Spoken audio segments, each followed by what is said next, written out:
vertical.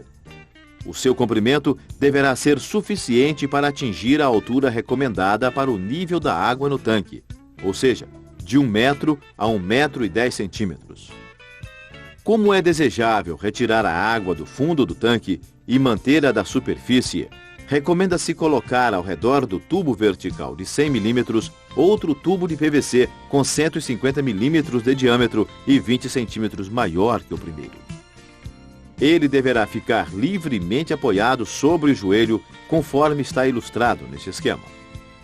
Dessa forma, a água só sairá do tanque quando o nível desejado for atingido. E quando for necessário esvaziar o tanque, bastará retirar estes tubos para que praticamente toda a água seja drenada para fora do mesmo. Em alguns locais, os alevinos que são colocados nos tanques de recria poderão ser atacados por animais predadores. Para evitar que isso aconteça, pode-se instalar dispositivos de proteção e segurança. O isolamento dos tanques, com cerca elétrica, corresponde ao sistema mais eficiente para o controle de lontras. Um animal aquático, capaz de mergulhar e capturar os peixes, mesmo no fundo dos tanques. Além da cerca elétrica, recomenda-se também instalar telas metálicas ao redor dos tanques, até uma altura de 1 metro, para evitar a entrada indesejável de outros animais menores. Em alguns locais, o ataque de aves predadoras e alevinos nos tanques de recria também pode causar prejuízos consideráveis. Nesses casos, a instalação de telas antipássaros ao redor e sobre os tanques é a solução para o problema. Estas telas são instaladas dando continuidade às telas metálicas até atingir uma altura de 2 metros. Após 2 metros de altura, as telas são estendidas também sobre os tanques, de tal forma que eles possam ficar totalmente protegidos. Observe que a sustentação da tela poderá ser feita com estacas de madeira, cujas pontas deverão ser protegidas, utilizando-se, por exemplo, fundos de embalagens plásticas de refrigerantes. Agora vamos falar a respeito dos tanques-rede utilizados na engorda de tilápias. Para compreender claramente como estas unidades de produção deverão ser utilizadas, é preciso falar a respeito dos aspectos construtivos das mesmas e das formas corretas de instalação nas represas. Como já falamos, o tanque-rede é uma espécie de gaiola flutuante com armação feita de tubos galvanizados. As laterais são cercadas por telas de arame galvanizado, revestidos com PVC de alta aderência.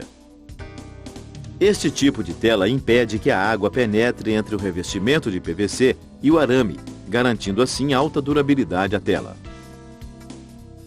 Os tanques-rede recomendados para a engorda de tilápias deverão possuir 2 metros de lados e 1,20 metros de altura.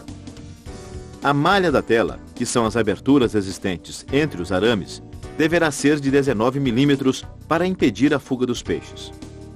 Em 2 laterais opostas do tanque, na parte superior, são colocados os flutuadores, que permitem ao tanque boiar na água. Assim, eles ficarão 1 metro mergulhados na água e 20 centímetros flutuando. Portanto, o volume útil de cada tanque com estas dimensões será de 4 metros cúbicos. Geralmente são utilizados como flutuadores as bombonas de plástico de 50 litros, sendo 2 de cada lado do tanque. Além disso, eles deverão ser equipados com uma tampa basculante para facilitar o acesso ao interior dos mesmos. O fornecimento de ração para os peixes terá que ser feito dentro dos tanques-rede. Ao ser jogada na água, ela permanecerá boiando, sendo necessário que os peixes venham à flor da água para se alimentarem. Para evitar que ela saia, através da tela, para a represa ou para o rio, torna-se necessário equipar os tanques com uma estrutura chamada de comedouro. Alguns piscicultores utilizam colocar um aro circular com uma tela fina no interior de cada tanque.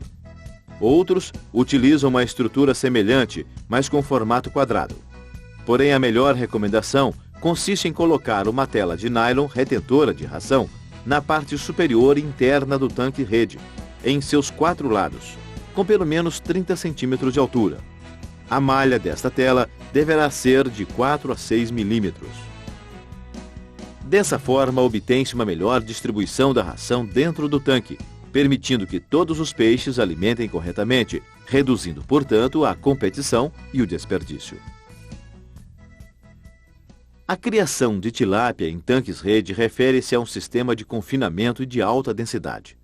Isto resulta na liberação de elevada taxa de dejetos, como restos de ração, fezes e urina dos peixes. Estes dejetos possuem alta concentração de amônia, que é um elemento prejudicial ao desenvolvimento dos peixes. Por isso, os tanques-rede deverão ser instalados em locais com pelo menos 2 metros de profundidade. Assim, haverá abaixo dos tanques uma profundidade livre de 1 metro, que é a mínima recomendável para este tipo de instalação. E para facilitar a remoção dos dejetos, os tanques-rede deverão ser instalados no sentido transversal ao fluxo da água da represa. Como geralmente a saída da água que passa por uma represa é feita próximo da barragem, a melhor orientação dos tanques-rede será paralela à barragem. Além disso, eles deverão ficar a uma distância mínima de 10 metros da crista da barragem. Esta distância garantirá que entre o fundo dos tanques e a parte inclinada da barragem existirá a profundidade necessária, além, é claro, de permitir a circulação adequada de água.